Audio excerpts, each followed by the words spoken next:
خداوند یسوع مسیح کے قدوس جلالی نام میں آپ کی خدمت میں سلام پیش کرتا ہوں۔ آج ہم خداوند کے کلام میں سے سمجھیں گے، سیکھیں گے کہ زبان کی یا الفاظ کی کیا ویلیو ہے۔ آئیے ہم بائبل مقدس میں سے دیکھیں امثال کی کتاب اس کا 18واں باب آیت نمبر 21۔ موت اور زندگی زبان کے قابو میں ہیں، اور جو اسے دوست رکھتے ہیں اس کا پھل کھاتے ہیں۔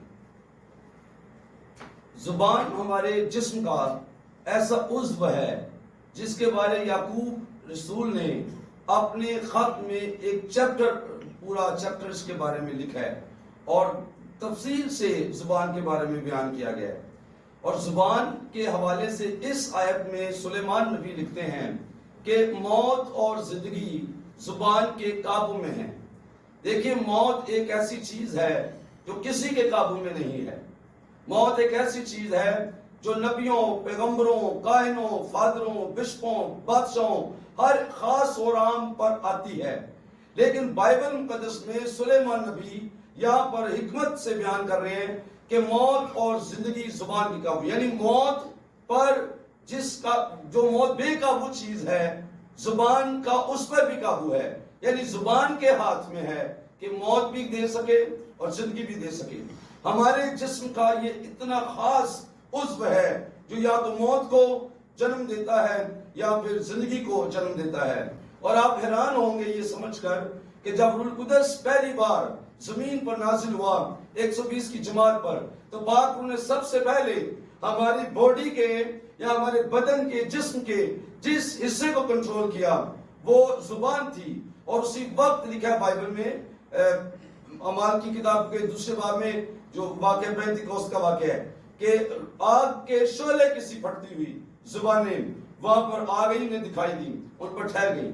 یہ خاص بات تھی جو انسانی زبان تھی، جو پرانی زبان تھی، جو پرانے الفاظ تھے، جو پرانی باتیں تھیں، ہولی اسپرٹ نے ان پر اپنا غلبہ لیا ہے اور وہ پرانی باتیں ختم کر کے ایک نئی بات کی ہے۔ اب غور کریں کہ آپ کیا بولتے ہیں، خیال کیجئے کہ آپ کیا بولتے ہیں۔ مثال کے طور پر میں آپ کو بتاتا ہوں کہ اسی کتاب میں، امثال کی کتاب میں 6 باب کی دوسری آیت میں لکھا ہے کہ تو اپنے ہی منہ کی باتوں میں پھنسا، تو اپنے ہی منہ کی باتوں میں پکڑا گیا۔ ہمارے الفاظ ہی ایسے ہوتے ہیں جو ہمیں پھنسا دیتے ہیں اور ہمیں کسی کے غلبے میں، قابو میں کر دیتے ہیں۔ اس لیے بولنے سے پہلے اچھی طرح سے سوچ لیں کہ آپ کیا بولتے ہیں۔